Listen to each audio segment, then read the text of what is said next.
మా మీద కేసులు, అఘాయిత్యాలు, అమానుషాలు జరుగుతూ ఉన్నాయి. మా వ్యవస్థ మీ జేబు సంస్థగా అది ఉన్నాయి. మా చట్టాలు మీ చుట్టాలాగా ఉన్నాయి. మా చట్టంలో ఎస్సీ అట్రాసిటీ చట్టం దొంగ కేసులు పెట్టిస్తూ ఉన్నారు మీరు, మా వారికి ఉపయోగపడకుండా. అదే మీ యొక్క ఆలోచన. అందుకనే మా రాజ్యాంగ వ్యవస్థాపకుడైనటువంటి, మా రాజ్యాంగ రూపకల్పైనటువంటి, మా దేవదేవుడైనటువంటి అంబేద్కర్ గారిని కనపడకుండా చేయాలన్న ఆలోచనతో ప్రభుత్వం నడుస్తూ ఉంది. దానిని వ్యతిరేకిస్తూ ఉన్నాం. ఈరోజు చాలా పర్వదినం.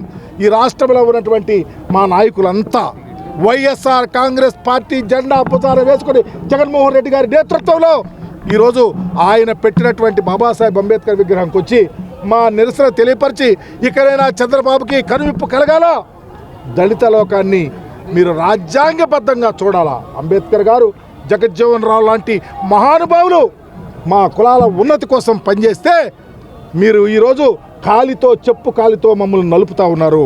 గమనించమని. రాబోయే రోజుల్లో ఈ రాష్ట్రానికి మరలా జగన్మోహన్ రెడ్డి గారు లాంటి వ్యక్తే ముఖ్యమంత్రి అయితేనే అంబేద్కర్ యొక్క భావజాలం విరాజిల్లుతుందని, జగజ్జీవన్ రావు కాన్సెప్ట్ నడుస్తుందని మేమందరం ఈ ప్రగాఢంగా నమ్ముతూ కార్యక్రమానికి వచ్చిన ప్రతి ఒక్కరికి ధన్యవాదాలు తెలియపరుస్తూ సెలవు తీసుకుంటా ఉన్నాం.